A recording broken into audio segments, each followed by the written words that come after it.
At that time Herod the Tetrarch heard the reports about Jesus, and he said to his attendants, "This is John the Baptist. He has risen from the dead. That is why miraculous powers are at work in him." Now Herod had arrested John and bound him and put him in prison, because of Herodias, his brother Philip's wife. For John had been saying to him, "It is not lawful for you to have her." Herod wanted to kill John, but he was afraid of the people because they considered John a prophet. On Herod's birthday, the daughter of Herodias danced for the guests and pleased Herod so much that he promised with an oath to give her whatever she asked. Prompted by her mother, she said, "Give me here on a platter the head of John the Baptist." The king was distressed, but because of his oaths and his dinner guests, he ordered that her request to be granted, and had John beheaded in the prison. His head was brought in on a platter and given to the girl, who carried it to her mother. John's disciples came and took his body and buried it. Then they went and told Jesus. When Jesus heard what had happened, he withdrew by boat privately to a solitary place. Hearing of this, the crowds followed him on foot from the towns.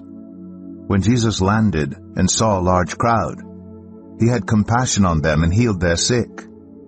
As evening approached, the disciples came to him and said, "This is a remote place, and it's already getting late. Send the crowds away so they can go to the villages and buy themselves some food." Jesus replied, "They do not need to go away. You give them something to eat." "We have here only 5 loaves of bread and 2 fish, they answered. "Bring them here to me," he said. And he directed the people to sit down on the grass. Taking the 5 loaves and the 2 fish and looking up to heaven, he gave thanks and broke the loaves. Then he gave them to the disciples, and the disciples gave them to the people. They all ate and were satisfied. And the disciples picked up 12 basketfuls of broken pieces that were left over. The number of those who ate was about 5,000 men, besides women and children. Immediately Jesus made the disciples get into the boat and go on ahead of him to the other side while he dismissed the crowd.